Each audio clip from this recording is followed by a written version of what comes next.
This is your source for local news in the Heartland. This is KTVO'S Good Morning Heartland. Welcome back. It's time for our entertainment segment, which means Scott Kellum is joining us once again for the movie review. How are you? I'm great. Yourself? I'm doing great. Happy Friday. Happy Friday. And today we are talking about The Wrath of the Titans. Yep. And I have a question for you first. What's your favorite movie of all time? Favorite movie? Because this is going to change it. Really? Yep, go for it. What's your favorite movie? Life is Beautiful. Life is Beautiful. Okay, now it's still Life is Beautiful because this movie was bad.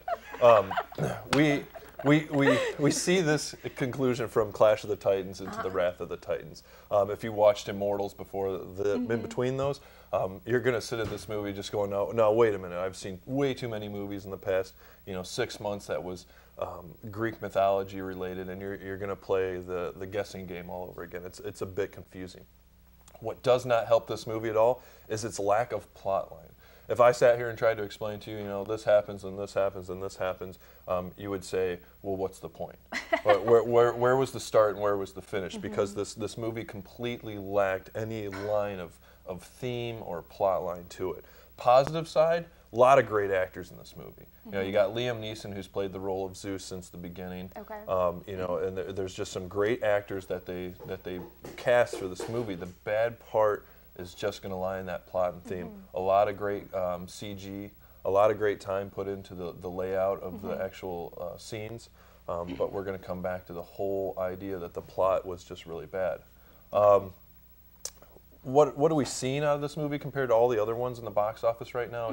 Is you're not a remake of a movie before. You're not a book turned into a movie. This is something refreshing for people. That's I don't have to go out and read a book beforehand. I don't have to have seen the previous movie, because honestly, you don't need to see Clash of the Titans to really pick up this movie, because it just doesn't have a plot line. Now, who's going to be interested in watching this movie? Like, is this something you would take your girlfriend to? Because I don't like these kind of movies. And that's perfectly fine. A lot of people aren't going to like this movie. What's going to attract to this movie is males who are just wanting a guy weekend out, a younger crowd, your 14 to 21-year-old male. Okay. That's really the demographic they're trying to chase with this movie, and that's the demographic you're going to find in this movie. Actually, when I went and saw it, the movie theater only had men in it. So, that's the kind of crowd it drew. Do a little male bonding there?